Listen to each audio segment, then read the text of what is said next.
Hey guys, today we're talking about social selling, specifically on LinkedIn. And I've got an amazing guest for you today. His name is Arnaud, and he is the founder of BreakCold, which is an extremely amazing tool for social selling. We'll talk a lot about social selling and touch briefly on the tool itself. So, very warm welcome to you, Arnaud. Thank you. Thank you for making it today. Yeah, thank you, Artem, for having me, and hi to everyone listening. Great. So basically, the way it's going to go, I'm going to ask you a whole bunch of questions for on social selling, and then we'll see how breakhold, how people, how sales professionals and solopreneurs and agency owners and so on, so on, so on, can use the tool to help their efforts when it comes to selling their services and so on and so forth. Yeah, So let's do that. yeah, my first question is, well, we'll have to start with the introduction because so if you can briefly introduce yourself and tell us the story behind what you have going. Yeah, sure. So, Arnaud Belinga, based in France, like co-founder and CEO at BreakCold. Two people co-founded this company. It's a bootstrap SaaS. It's essentially like a sales CRM with social media integrations. We've been doing that for more than a year and a half now. And yeah, if you want a fun story, I graduated as a tax M&A tax lawyer, Lawyer, and yeah. actually I never practiced law. I jumped to the SaaS train straight away. Took a flat with my co-founder. We lived together for a year and tried to do SaaS. And after two or three iterations, we stopped with BreakCold. And yeah, throughout my studies, the goal was always to do tech, even though like I was doing law. And yeah, I guess like the desire to pursue entrepreneurship led me there. But yeah, this is pretty much what we do, like BreakCold sells CRM with social media integration. So yeah. Yeah, and like yeah, I like the way like this iteration stuff. I think when it comes to entrepreneurship in general and just building your own stuff, can you just briefly describe like what sort of iterations you went through? Because you know it's always the case when you start doing it yourself. And I was in a startup at some stage, so it's always the question is like, do we persevere or do we pivot? So how was it for you? If you can briefly touch that subject. Yeah, so if I go really quickly, like initially we started with an accounting software for French lawyers, you know. And the Yeah. problem with that, it was that, accounting, it pretty much happens every year. And so you have a huge spike and then nothing happens throughout the Ah, year.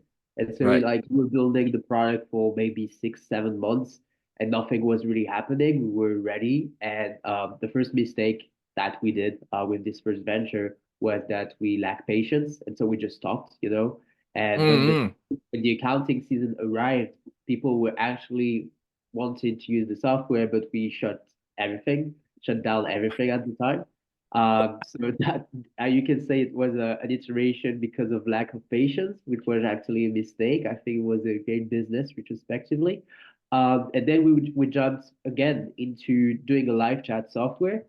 There's tons of live chat software out there. We thought we could like reinvent the wheel. And again, lack of patience. Like in 2 months, we were like, okay, it's not taking off. And Right. we switched product as well. So essentially, for the first two products, we was just lack of patience and things takes time, you know. Yeah. Even like with VC founded startups, the first 18 months, you're pretty much building the product in iterating. And then we got pretty much to BreakCold, which initially BreakCold wasn't a sales CRM. It was an AI icebreaker tool. So essentially a tool that helps you write AI first lines for your cold Like the emailing. quick lines, the quick lines was out there as well. Yeah, exactly. And Yeah. so this is how we BreakCold started. It hence the name, like BreakCold email, BreakCold in general.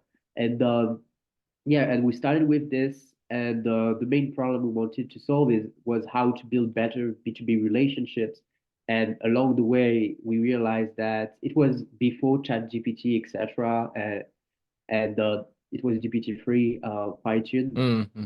Realized that it wasn't the best solution to solve that problem because essentially, the problem was not AI, but the quality of the data that you gave to the AI to create this first line, and it's a problem you cannot solve. You cannot uh, like uh, like write the LinkedIn profile of other people for themselves or improve their Yeah. own website structure.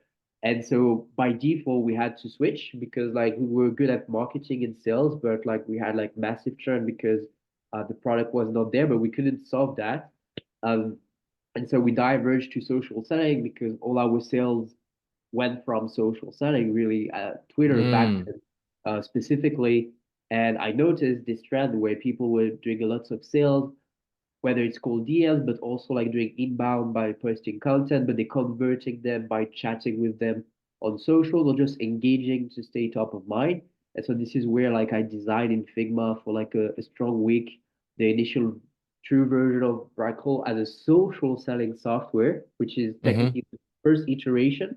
So beginning AI first lines, iteration social selling software, and then you do that. You say, okay, we're social selling software, but like no one understands it because it's so brand new, and Mm-hmm. we need a massive budget to like create a category and The to cat, educate yeah, yeah. people. Mm-hmm. And I think like there's a great case study is about that.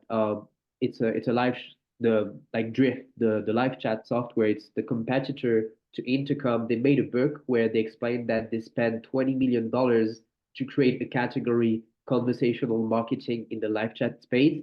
Obviously, with Bootstrap, we don't have this budget. So we say, you know what? Like what we do is actually what a modern CRM should be, like regular B2B lead management. But on top, we have social selling, where within the CRM, you can engage your prospect on socials like the post, huge time Mm-hmm. saver. And also in terms of manual data entry, you can manage the CRM from LinkedIn, etc. And so we say, you know what, like just call ourselves a sales CRM. But then because you call yourself a sales CRM and you want to go to that market, which is our third iteration, people obviously they want like sales CRM features more than what we had at the time. And so Mm-hmm. from there we just added what the people wanted while keeping adding like our social selling features. And yeah, this is how like just by listening to users, considering what we said we were, like we got there. And Mm-hmm. yeah, now things are starting to align. But yeah, essentially it took like a strong year between like the shift to social selling software to sales CRM took us like a strong year to Mm-hmm. really find the right positioning because it's a competitive market. CRM is the biggest SaaS industry. The biggest SaaS in the world is like Salesforce. I think Mm-hmm. like they have like 30% of the market share with like 30 billion in annual recurring revenue dollars. Crazy. So yeah, you really got to find a strong positioning in that market because there's hundreds of tools, to be fair. Yeah. Yeah. Well, thank you so much for breaking this whole thing down, like with the iterations and just getting this customer feedback and just being patient ultimately, and I guess also trusting yourself for what you're doing and just kind of persevering ultimately. Yeah, That's the keys to and maybe success. for the context for the people listening or watching, like the we also had success with the AI first line in social selling software, which gave us motivation to keep Right. going. You And early also, feedback. yeah, and because of that success, we attracted some people who wanted to not mentor us, but to give us advice. And we got advice from people doing plus 6, 7, plus 10 million in annual recurring revenue bootstrap. And they Right. told us, you guys made 20K dollars the first months of your product. It took us 18 months, 20 months sometimes Yeah. to If you get there. generate the first dollar. So you guys got to be patient, and it's really like a survival game, kind of. Whether you Yeah. raise funds or not, it's really about the more you're patient and the more you iterate, and you will get there. It's the same for studies. It took me like 7 years to become a lawyer. You don't become a lawyer like that. Same for like everything. So yeah. Yeah. Makes all the sense. Yeah. Thanks for sharing all this. Early feedback is important. But we started with talking with social selling, but we never actually defined it. Would you be able like to define what is social selling to you? Yeah, sure. So to me, like so people get social selling wrong all the time. I will start with this first because I think when you say social selling, they just think about content marketing, like posting content on social media, and that's it. So when I talk with like prospective customers, people in the space, or just regular people, social selling is this is their definition of social selling, but actually there's three pillars in social selling. So I would say social selling is a sales prospecting technique where you're gonna use inbound, which is content marketing, posting content. So that is pillar one. And then you're gonna like engage your prospect and nurture them to stay top of mind to close deals faster. That is pillar two. So engaging is essentially liking, commenting posts. And then you have like pillar and like having conversation with the people. Pillar two and pillar three is actual sales prospecting on social media, which is like sending cold DMs Hmm. and on whatever platform. So essentially, yeah, social selling in one short definition is like a sales prospecting technique where you use inbound and outbound on different social media platforms. So the three components. Yeah. Okay. And how do you see like it evolve over, say, the past year? Because I think, like from my perspective, from what I see, there's a big shift. Yeah, and I think now it's going to be further um, pushed forward by the changes that Google is imposing on this cold outreach stuff via email as well. So how Yeah. do you see the change over the past year, the evolvement of this whole thing? Yeah, I think it's really easy when you go to LinkedIn or Twitter in general, like the fastest growing companies are using socials. They're using socials whether to do sales prospecting, like sending cold DMs and stuff, but also doing like content. And now people in just a year, everyone is starting to properly realize that, and everyone wants to do that, even though they're doing it pretty bad. And also cold emailing, since I wasn't there at the time, but pretty much like since 2016, it started to grow super rapidly, Oh yeah, I was especially there. I was there at the yeah, time. especially in 2020. And now you have new tools like Instantly, Smartly, which pretty much brought to the general public cold emailing at scale. And Yeah. because of that, it's very easy to do it. You have like so many tutorials on YouTube, whatever. And there's a boom Started in, off, sorry to yeah, briefly interrupt you. Started off like with the mail shake and all the link building guys, yeah, like from coming from SEO perspective, they would know what I'm talking about. And even before that, it started with yeah. what was it called? Ninja Outreach and stuff like that. It was crazy. And BuzzStream as well. I still remember the time when the tools did not have the automatic follow-up feature. Like you had to like schedule it and then press the send button. So it wouldn't Oh, send the thing automatically. Yeah, it was BuzzStream from what I recall. And then Mailshake came to the market and it was like $10 a month. It was crazy at the time. And now they're like super high. Like they yeah. So yeah, it was yeah, crazy, crazy, crazy yeah. years.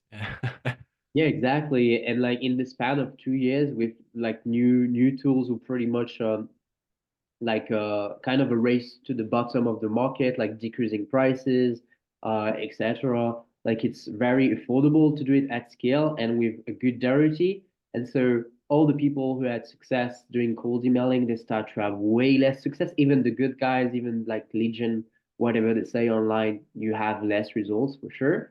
And because of that, people now they say, okay, actually, I need to do social selling because when I do my good or shitty cold email, like prospects, they will check online if you have a presence, and by having a presence, and also if you prospect them on social before, etc. It's like a virtuous cycle, and that's why I'm more talking about all bound, not inbound and outbound. I really like to discuss it like as a whole, and All and bound, you call it. yeah, all bound, yeah. I love it. It's so good. All bound. It's really good. Yeah, cheers. And also with the change of Google, I think it will not change the landscape except for like the sales teams, big startups or big companies who never make the studies on how to do cold emailing. They're not doing cold emailing, like just doing like mass mailing, like one email, like 1,000 emails per day per email addresses, per email send, per email domain, sorry. And like they have like 10%, 20% open rate, like it's a disaster. So I think it's actually a good thing for them. But for regular people who are already good at sending cold emails, like 25 emails per email domain per days with like 50 domains, they won't be affected. So I think in this regard, it will not change, but it will just push social selling even more. And now you start to have like big companies, uh, first in the sales space like Apollo.io, who are Mm-hmm. I think like all like for all the employees, like 1,000 employees, they like actively teaching them all 1,000 employees how to post on socials, how to interact, and they're hiring a lot of consultants in all the big companies as well. And you also have the rise of B2B influencer marketing as well. LinkedIn, I start to see more and more like sponsored posts. Yeah. So, but the question is how it will be when everything is saturated. What would be the next phase? Yeah, that's Um, that's my next question. It's like what role do you see social selling playing in the future of B2B sales? That's exactly what I was going to ask you. yeah, um, in the end, like what matters is trust for sales in general. So that's why you will have to do everything. And you already, if we talk about sales in general, you already start to see a shift in the terms of sales reps. You know, like you have Mm-hmm. traditional sales reps, SDR, I mean BDR, SDR, AE, and now you start to see more and more like SDR, BDR, and AEs, not really normally BDRs they just do prospecting, then they hand over to maybe a SDR, only do like qualified prospecting, and then they hand Mm-hmm. over the prospects to the AEs and stuff. And you start to see like, and then you have the marketing team, and the marketing team hates like the sales team, and they never are aligned, quite kind of, especially in bigger companies, but also small ones. And you start to see a shift because everything is merging like between socials, traditional prospecting, and so you start to see a new kind of salespeople who do both. They do content, they do like sales, they know how to talk with people, they have a marketing DNA, but also a sales DNA. So as a whole, I think the way we're gonna like buy things will be really towards people like that who are even a small social presence. Like you don't need to be like a LinkedIn influencer, especially if you sell high ticket offers. But what I mean is that having this the in terms of what you buy, like people they pay they relate more and more to people than brands in the past. And so people within the company will have more power over brands. And in that regard, it's the same for ads, especially in B2C. If you notice in the past in B2C ads, you always had like the brand itself as an ad or whatever. And now you have the rise in B2C of UGC, like user generated content, and it will be the Mm. same B2B That's essentially. actually a good point. I see like I don't have a YouTube subscription because I like watching ads because all the time I learn something. And that's exactly what you're saying. Like there as they seem like user generated content, you know, like, it's like there's this girl and she's ordering food to Yeah, come to her place and she's like with a selfie camera kind of thing and that's like a large scale ad. So yeah, exactly what you're saying. Exactly yeah. what you're saying. So So that yeah, will have like so the companies will have like many faces basically from inside and yeah. and Exactly. And leverage. on the Hmm. micro level, it works. And on the macro level, it works as well because it compounds all these many people within the company to amplify the brand as a whole. And the brand itself will benefit from that. For example, I think I'm out on my at my humble scale, like on LinkedIn, the company account of BreakCold has a little followers, like 1,000 followers, but I never publish more than like 5 times with the brand account. It all comes from me posting, and then From you, people yes, yes, yes. People later see that. they see that they follow or I invite them or whatever, and it's the same for like the biggest brand out there right now. And then if you have like within your company the skills to also Mhm. assign like a community kind of management people to Yeah. on their account, like Nike, McDonald's on Twitter, um, and I started to notice on Twitter some B2B SaaS who are Hmm. doing the same strategy that McDonald's, KFC. You see, they always do some battles. Like the account, they're very like personified, like they're like proper people. And so I think we also gonna see a rise, like having brand accounts, but acting like people and like with the DNA of the brand. And Mm. I Mm-hmm. see I see like SaaS doing that on Twitter, but not LinkedIn yet. But on Mm-hmm. Twitter, it works really well. So That's so interesting. So it's like Ronald McDonald basically tweeting like Xing to whatever, like Nike or whatever it is. yeah, yeah, exactly. And I That's think so like in B2C, they already got that since a couple of years, but in B2B, I think we're gonna start this more and and also yeah, in the inbound part of social selling, you already you have like obviously like your content that you do on socials, but also everything that is nurturing um, uh, through socials and having a media, I think will be very important. I mean, a hmm media online, and you start to see like these really big companies or big CRMs, for example, in my niche, where they start kind of to not buy, but to sponsor like big influencers on socials and in the contract they need to do at least like 5 posts a month about the software mm, and they have a retaining of like for $3,000 per month. You will like place us at least once in your post or whatever, or do like a really strong thread.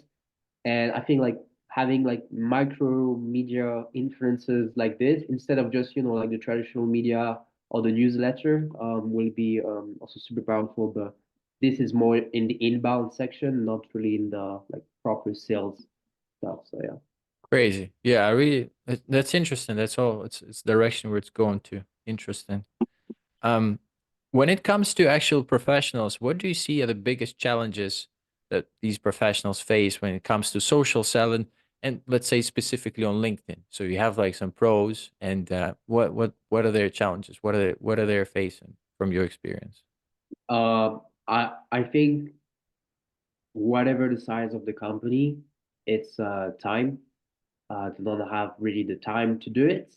Not really to do it, Mm, to first understand how to do it.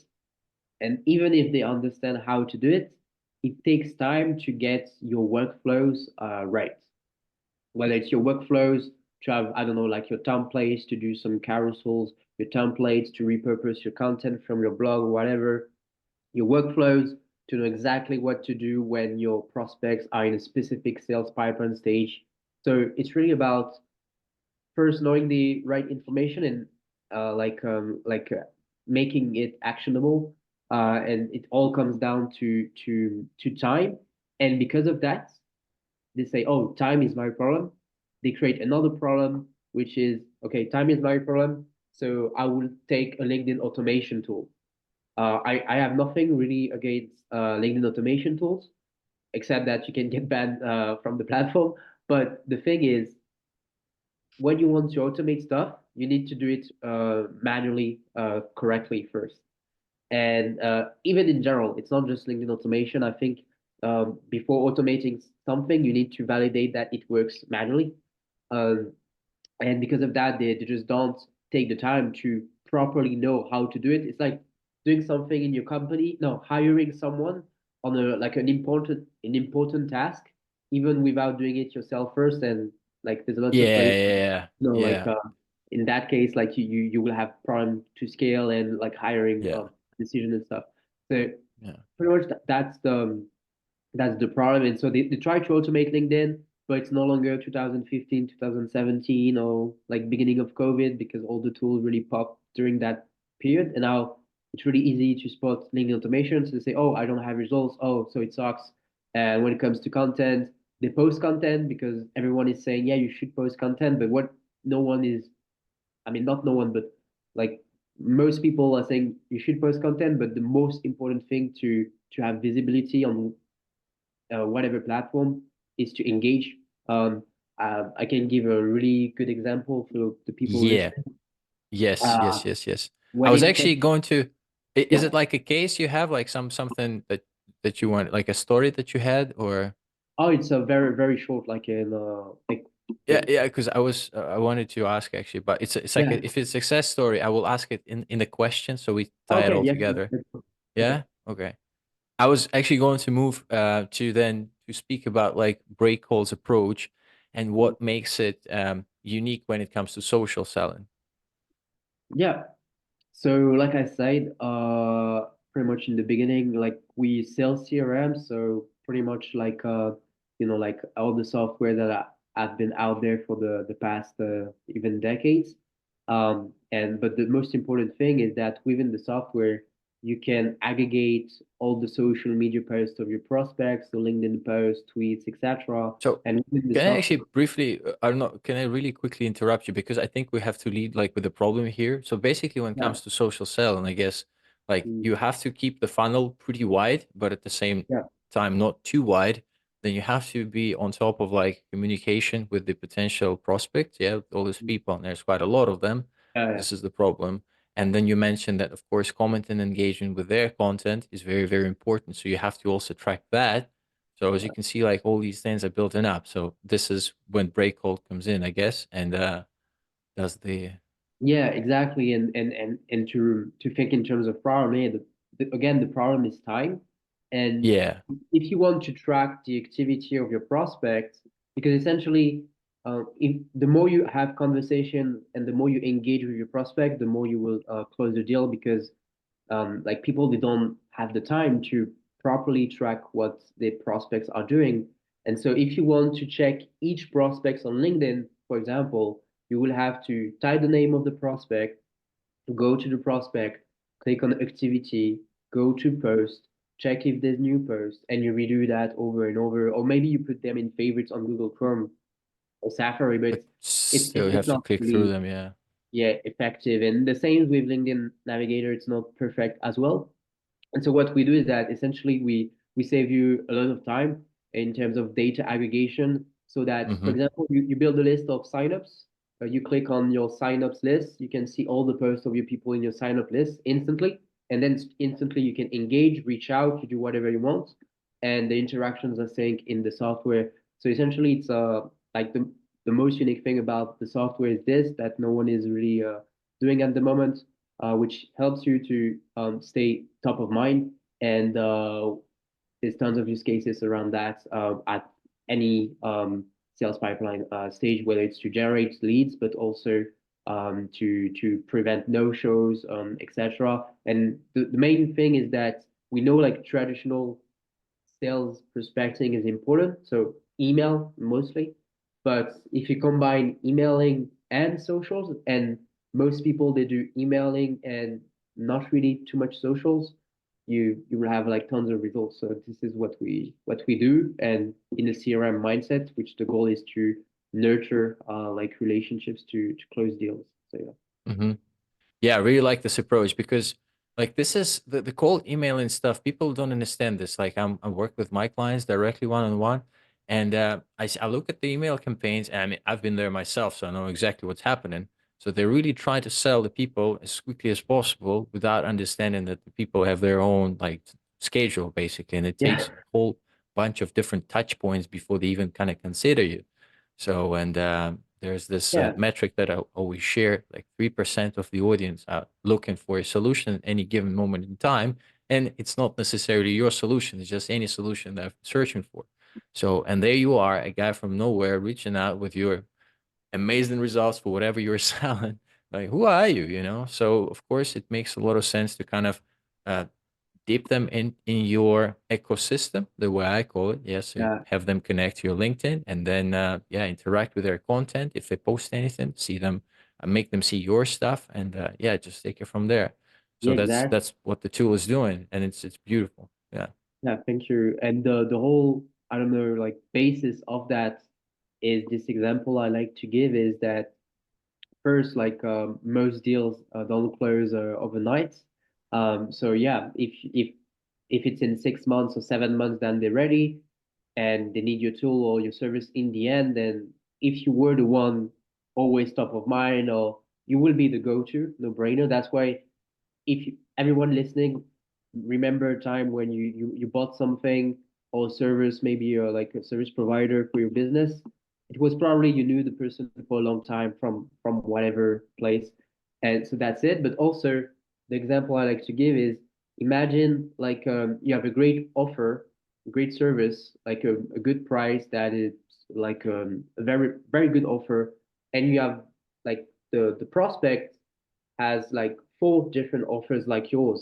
So essentially he has the choice, especially in like business services, because it's very hard to really like be competitive, um, to be unique instead of softwares. I mean, and so what do you think like the prospect will do? He or she will choose like the service provider that he or she like the most. And this is sounds sounds very basic, but that's why sometimes when you start a business, maybe it's thanks to your family or whatever, you have like your first customers, friends or whatever, cousins, and it's the same also with for if you have a business, like sometimes just that little difference because oh I like this guy more trust. So that's it, and it's just a way to add more trust. It's not the only way, but it's another tool to your arsenal that no one is doing it because email you can do back and forth email, but like you do follow up 3 months later, okay. But if you can stay top of mind every single week, even if they don't posting a lot, whatever, you have a big leverage, and no one is doing that.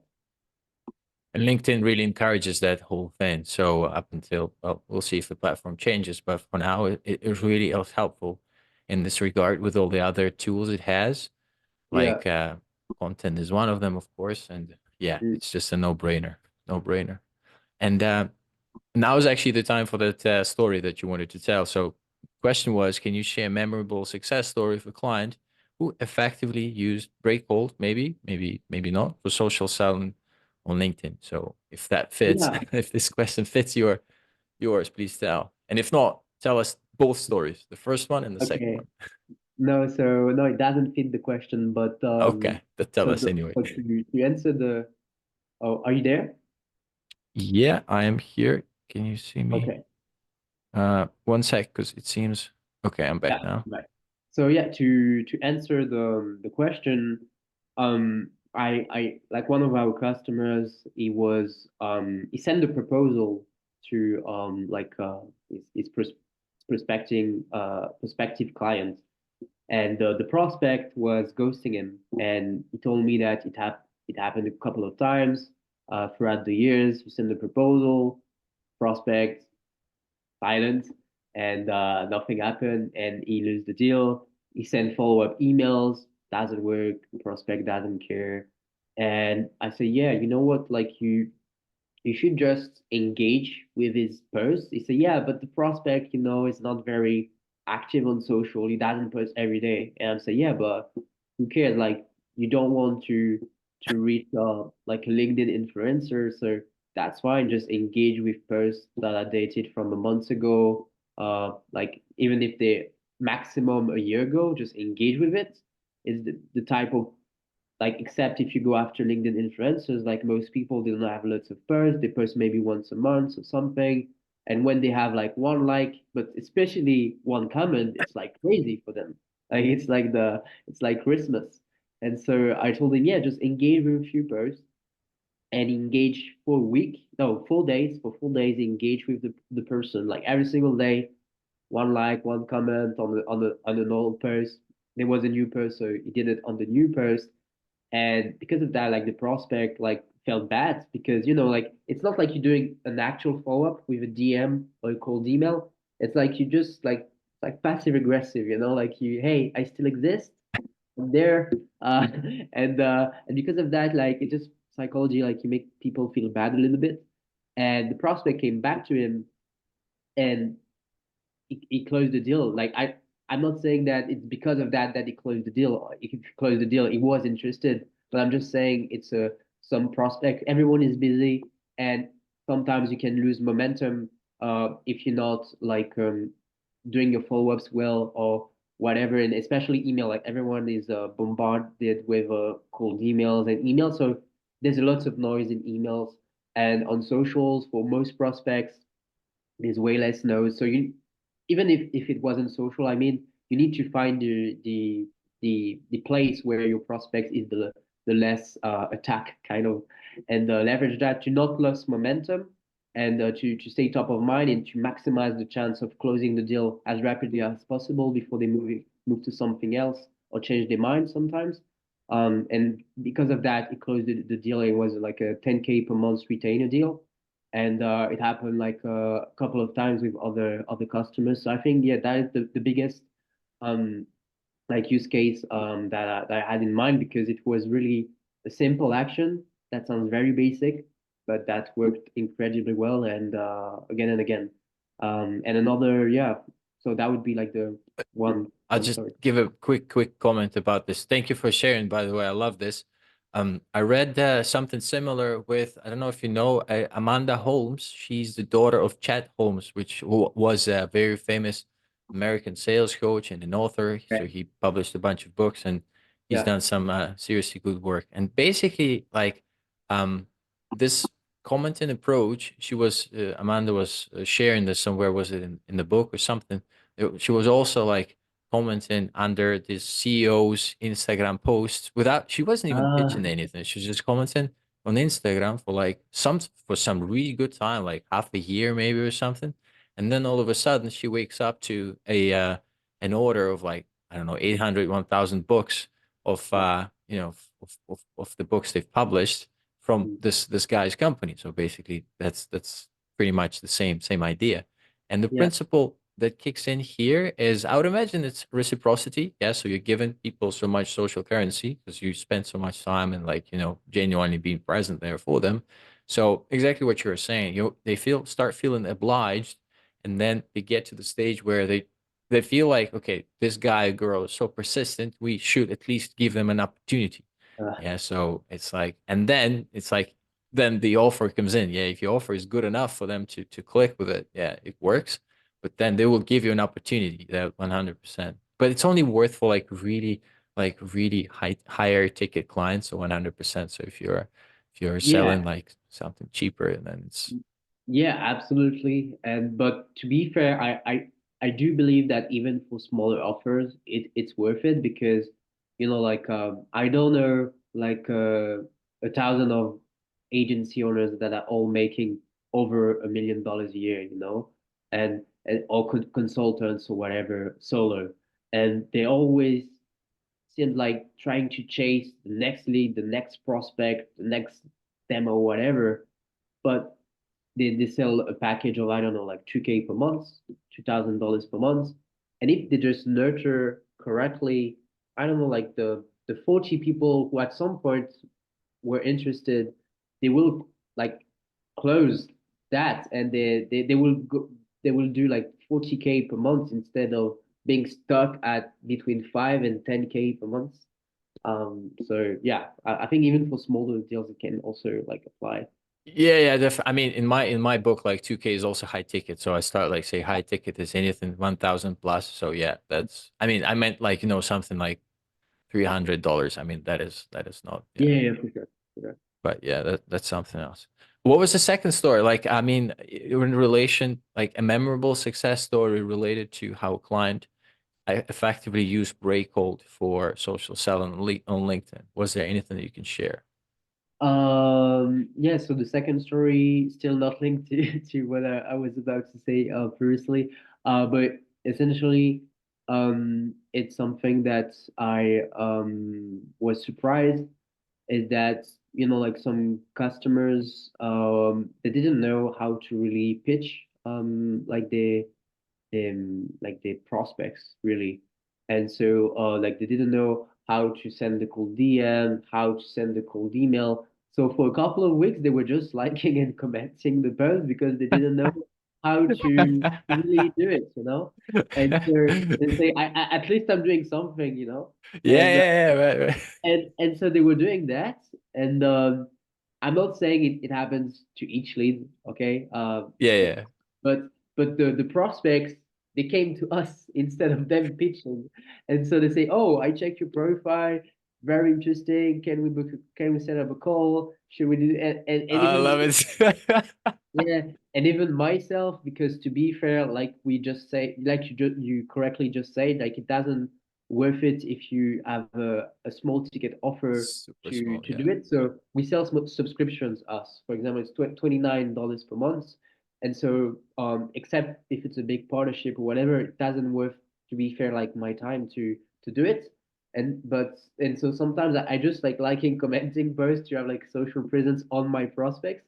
But that's it. I don't reach out, because I don't want them Yeah. to do have a process.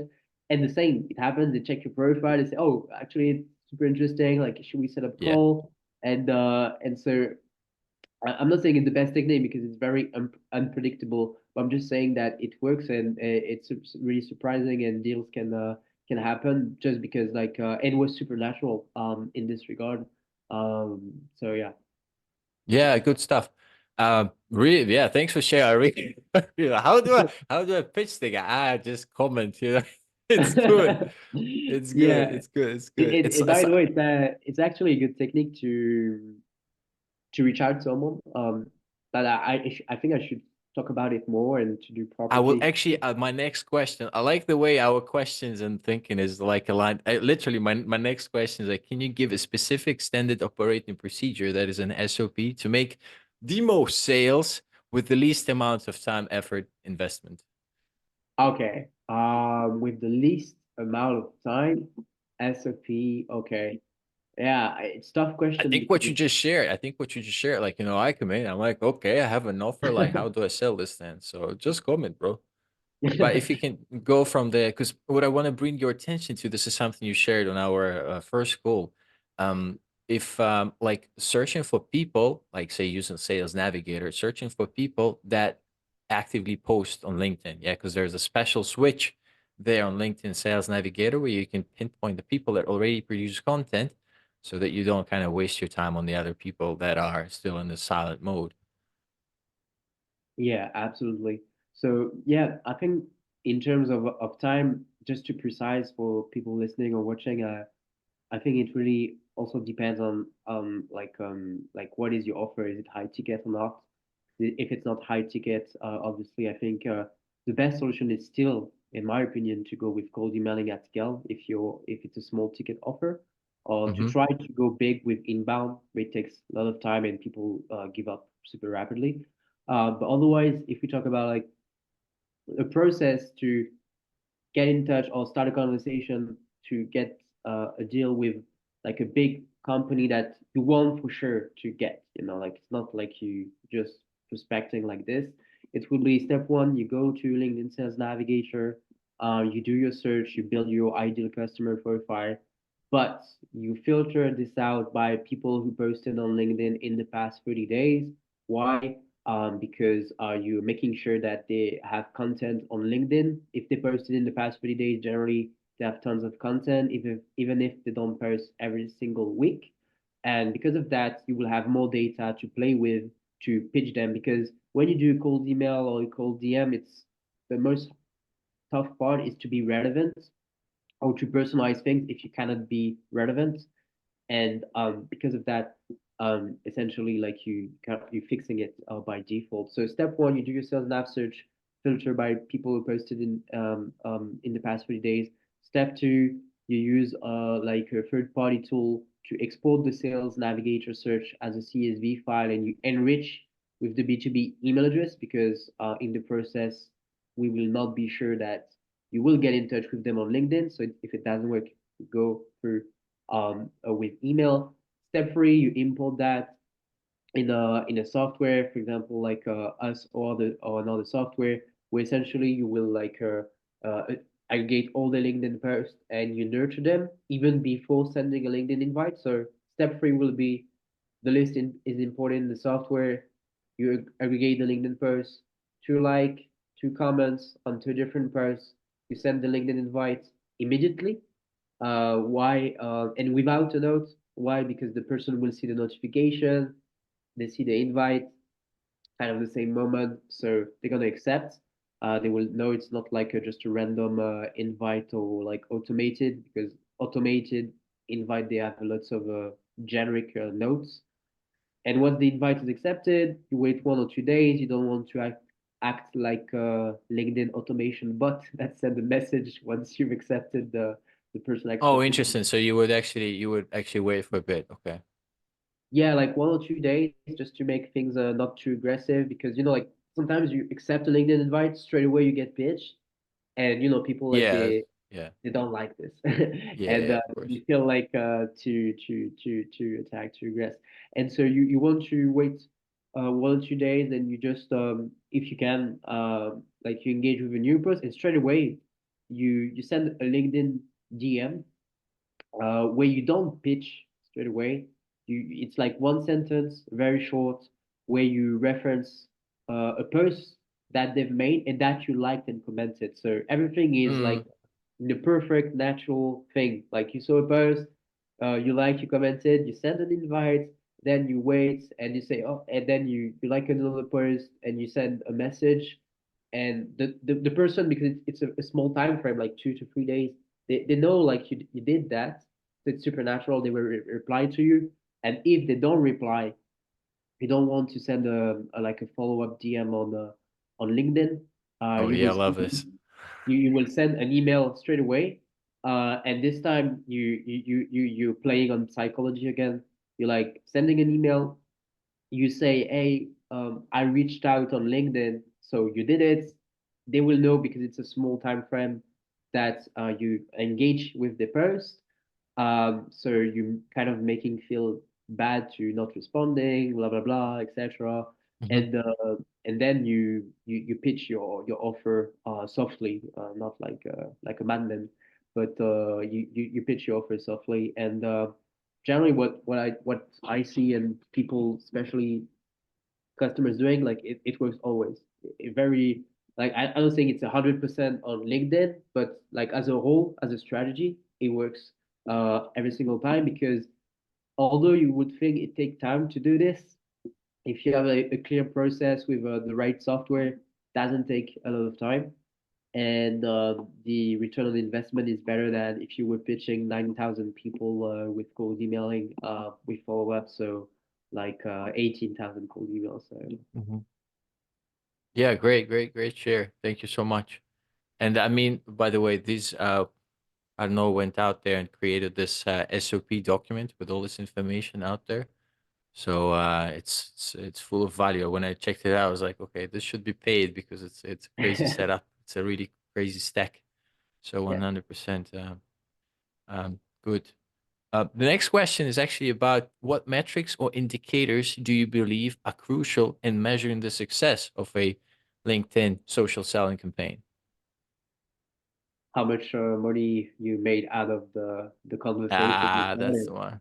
Yeah. Because I think like people, they like like um like very small KPIs, like, oh, we generated 100K in the pipeline, or we got 100 leads. Yeah, cool, bro. But like, how much did What's you the close take in home? the Yeah. end? Like, Yeah. Yeah. yeah, how much did you take home? Because yeah, I can say we generate 300K in the pipeline, but that you got to close the deal, and seems to me that it's pretty easy to generate leads these days. But you close them, it's another game. So I think what you should be measuring, and to be fair, even us in our software, we don't have like proper analytics. It's something we currently like building, because it's the last bit of the software that we're missing. But essentially, just like how much you close out of the actual conversation that you started. Um, Yeah, that that was would really, be really like cool. the KPI. But other than that, like I won't be like going too fancy and tracking everything, Yeah. like how many pipeline you generate, but rather like out of the how many conversations you started, how many you closed, and maybe something that I don't have data on it, to be fair, but I think is important and will be important. How many touch points had you with, Yeah, and that's so even interesting. if they didn't close, you will see patterns. So, for Yeah. example, I don't know, you generate 10 leads, and out of the like 10, when I say 10 leads, sorry, you generate 10 leads that gave you like 10 discovery meeting, Pause. Yeah. the discovery calls. And so you have these 10 discovery calls, but out of these 10 discovery calls, like you 5 of them you engage crazy on them on social, with emails. You nurture them with sequences. They got a lot of touch points. like you always stay top of mind, and the other five, you never did anything, but still on paper, on pipeline, they in the same stage, and so you're like, oh yeah, we have like 10 leads in the pipeline. We have like how much whatever you people say in the pipeline, but they're not the same leads really. Like they're not like the same value actually because of the touch points. And so the likelihood of closing the deal is actually higher for the five you actually engage and nurtured. And so I think touch points is a metric that should be measured, and that is not um, measured enough. Like people, they always talk about how to say it, like not lead qualification, but like scoring system, scoring a lead. But it's not really scoring a lead because they score it before it's a qualified lead, but once it's a qualified lead, they don't score anything. Like, I think it's not the right mindset. I think you should really like to improve the closing rate, because generating leads is sometimes not exponential, except if you do content and all this kind of stuff. But if you do outbound, it's pretty rare that it's exponential to generate more leads. So your leverage is to increase your closing rate, your meeting show rate, etc. So I think that would be the two steps. Yeah, but yeah, the touch point thing is great. I think it can be because it's so hard. Like the touch point thing is like the way I teach stuff, I'm like, okay, you have to really LinkedIn is great, but it's a 1 day kind of show in a way. You Yeah, yeah, post content and it kind of disappears the next day. So you have to keep the ball rolling. So instead, you should also invest into more long-term systems, like say YouTube or logs, for example. Yeah, because with time, they naturally would generate, like with YouTube, generates views. Yeah, so yeah, we record like this interview now, and then in the year, people still looking at it. yeah, So it really makes a lot of sense. So I mean, going back to the subject of measuring the touch points, it's like there should be probably active touch points, like when you reach out to the person, when you comment on their stuff, because otherwise people see you here and there, yeah, and which yeah, is and great. Yeah, you should be building these systems anyway. yeah, So and also for the touch points, like people will say, yeah, you should go with multi-channel, whatever, but it's not really a touch point, and they like to measure this. Like, oh, mhm. you send the LinkedIn invite and then you send the LinkedIn message. Yeah, whatever, man. But actually, what matters is that I did you have like a proper conversation with the leads, and Mm, throughout that conversation, did touch points happen, like a like on the post throughout the process. And people, they tend to measure like touch points at the call phase, like, oh, we did a first email, then we did a first whatever, but the prospect at this stage never replied and never like engaged with the brand or with your sales reps or whatever. And then once it's done, like I don't know so why it's they just a put, point without the touch. yeah, exactly. And and I'm not like a head of sales or whatever sales expert kind of, but all the people I talk to that had big sales teams or are coaching sales teams, they tell me it's the biggest problem. And the biggest problem is that also they don't follow up, and they just they go chasing the next leads. And but what This is all the actually my effort next my next question about the common mistakes you see people making LinkedIn social selling and how you can avoid them. So not following up with people, um, like required amount of time. So what do you see in terms of follow-ups? Like, is there a number you would recommend? Um, I think as many, I mean, some people will say, yeah, after seven follow-ups, you should just give up. I think it's correct if you do like shitty follow-ups, like not personalized, Did etc. you see my last message? I love this one. Yeah, and like this. But again, it depends how big is the deal. I have in mind like this. CEO of a $1 billion company. He's a guy pretty young actually, um, who closed like a multi-million dollars deal after 16 or 15 follow-ups to another CEO.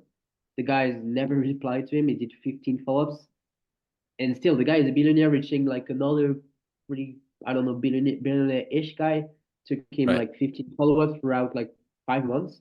So I, depending on the size of deals, yes, you should always like try to give your luck until they reply. So the answer will be yes until they say no or yes. You don't know if actually they're interested. But in the real world, I would like rather like try to stick to like 2 to 3 follow-ups on if it's at the call phase of a deal. But if it's someone that engaged with you or was interested in your offer at some point, or say it wasn't the right time or whatever, these people you should always relentlessly follow up on them until they say like a proper no. But because they're way more qualified than the cold ones. So cold ones, I would say 2 to 3 follow-ups maximum. Personally, I do like 2 follow-ups max. Um, but for the ones who are interested, these ones you should like do follow-ups until they say no or like leave me alone. So properly. Yeah, yeah. Yeah, it's a really good point. I was doing an interview with my buddy, like Benjamin. He's an agency owner. So I think from if I recall correctly, he was following up with one, but as a big company, he was following up with them for like 2 years Mm. until the deal closed. But they had to move the was it like a COO he was there, or CMO maybe that CMO maybe makes more sense because Yeah, they had to change the guy because there was like some conflict they had like personal kind of stuff. The CMO just didn't like my buddy there. So and then he kind of sat through the guy when he left the company and then they signed up with them. So that was a fun one. And then what happened afterwards is that this company they kind of brought in the other, through the word of mouth, another big whale kind of client. So it was totally worth it at the end. You have like a big payout afterwards. So that's something that people need to also understand. It's a long term game, yeah, for 100%. sure, for Yeah. sure.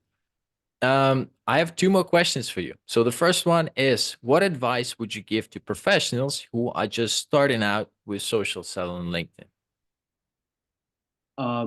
I think I would tell them to keep it simple.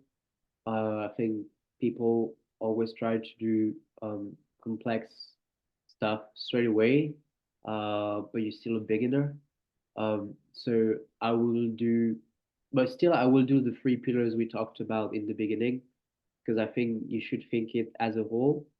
And maybe the first day it will take you like a full day in your week to prepare like the whole stuff, but then it's very minimal and it's like compounding over time, so you will have more and more results. So it's totally worth it if you think long term. But so I will, when I say keep it simple, is that not trying to build like extreme process. Keep it like like I said, like okay, step one, I have my list of I don't know 40 leads, and I just build like 4 steps, nothing with too many conditions. If he did that, I need to no, really simple. Okay, LinkedIn invite, then first message, then I like comment one post, then I send a message. Really simple, 4 steps. Just need to follow that.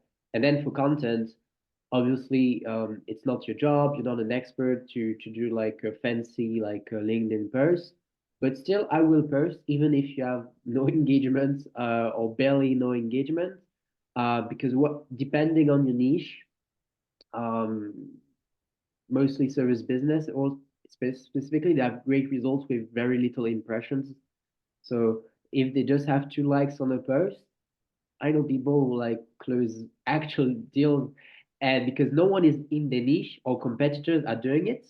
So it's fine if your posts are very like not exceptional, but just don't repost your what your company is doing. Do it with your own account. So the rules Profile, will be, yeah. yeah, with your own profile. So the rules will be, don't use your brand account, go with your personal account.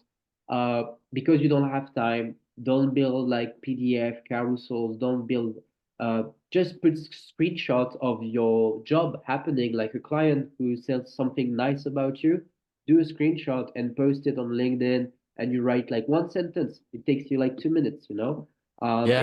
and this kind of post works really well. Just expose. I think the easiest thing when you are like I don't know, um, a beginner is just to expose your results with like screenshots. Um, Mm-hmm. and case studies because it doesn't take time in terms of creation of content. It's something that you know, and you just do one sentence. So it's like 2 minutes per post, like multiply by five if you post like from Monday to Friday. So that would be for the pillar one content. Pillar two, like I said, you don't have a lot of time. So you just build a small list of people you really want to get. So And like, small, it can be like, I just want to give like a specific number, like 20, 40, 100, like a yeah, week. Yeah, I think we spoke about that the last time. yeah, So yeah, just to like give some basic data, like yeah, numbers. like 20, 40 people, because cold, I mean cold leads, because and I know people who do that very well, like they just take, like 30 minutes a day, they do 10 people per day, super simple. Hmm. They don't overthink stuff and it works. And the ones who try to automate, they go too far and they don't have results. And it's by doing it manually that you will see what works as well. Hmm. The Yeah, and for yeah. the third pillar, which is engaging, then it's super simple.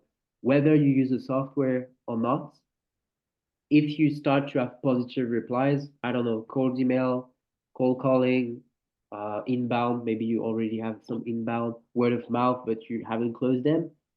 Just once you have like qualified leads, just build the list using a software or not, and just like every week, because maybe you don't have time, just check on them and engage.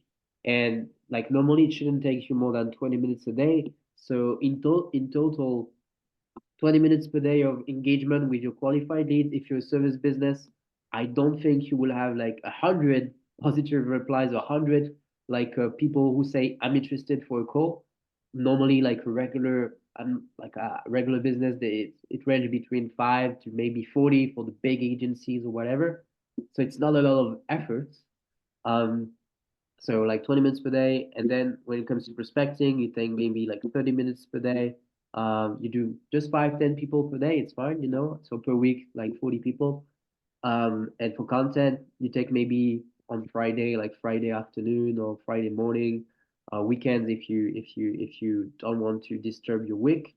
And you take like 20 minutes to say, okay, this week, what did I do in terms of result that the client say congrats or something really nice.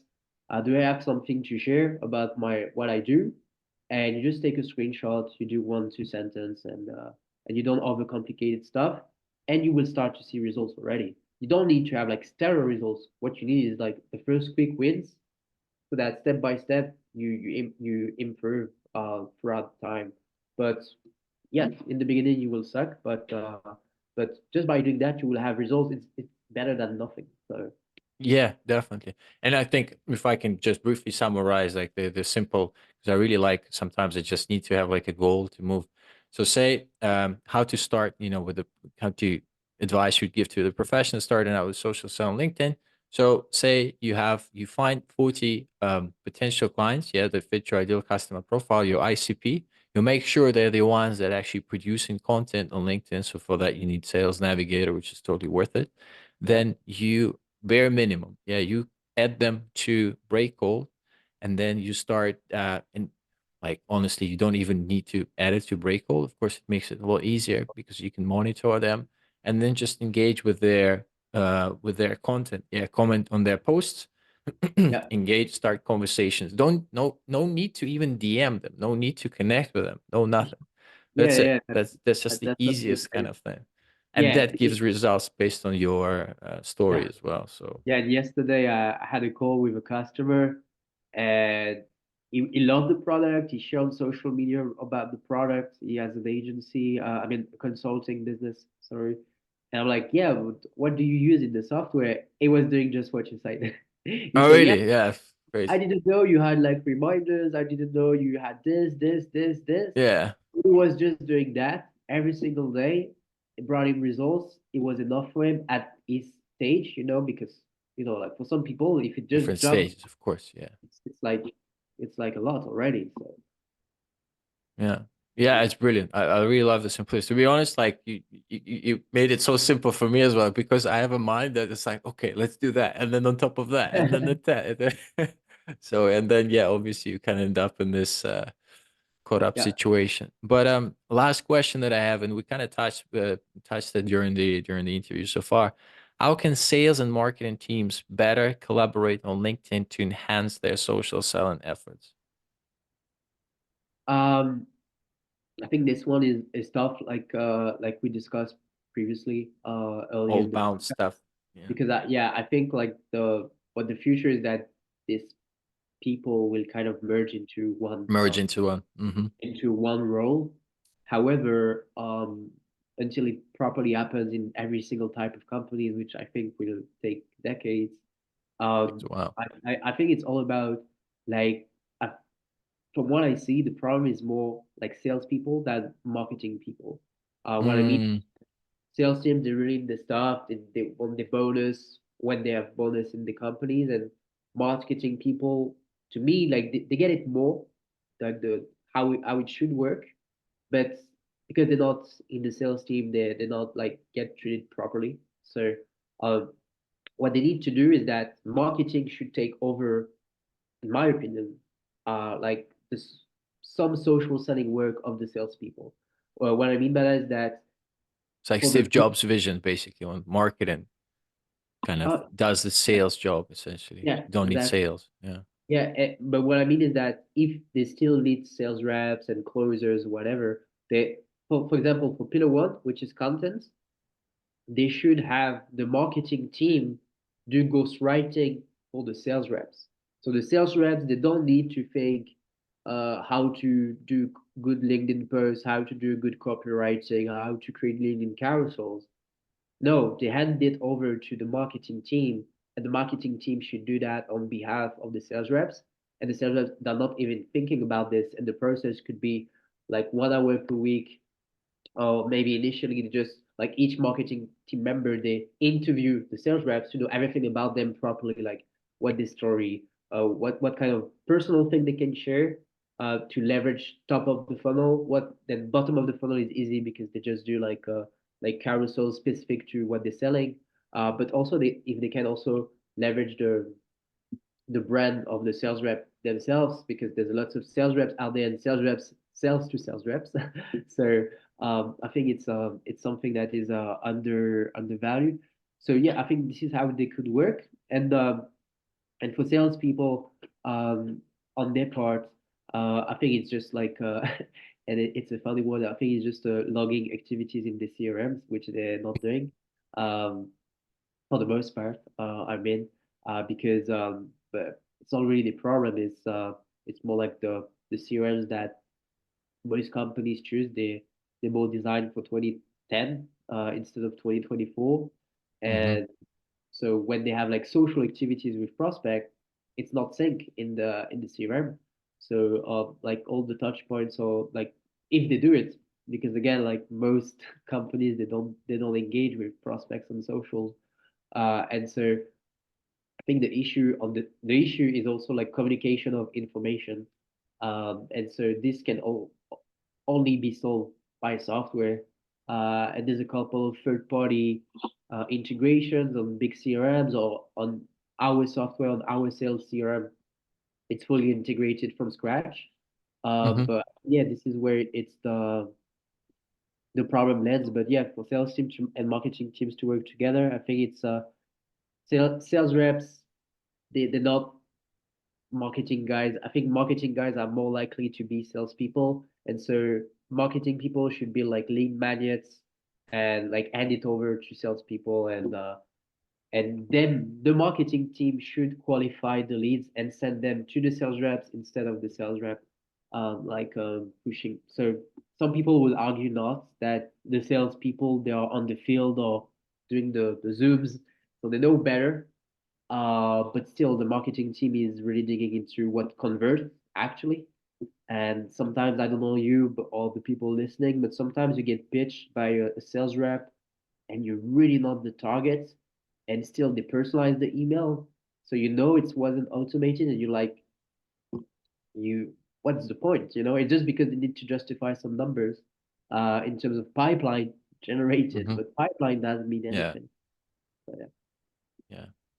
Well, yeah, that is I guess that's one of those ones. But yeah, I really like this idea of like the emergent then, and it's something that I saw in the agency setting as well, with people, yeah, like doing certain aspects of work internally. So yeah, moved away from say having a separate prospector and say personalized in person to having one person do both things, like finding the prospect and then actually personalizing, so they kind of justify Yeah. um what they found, and yeah, making it that way.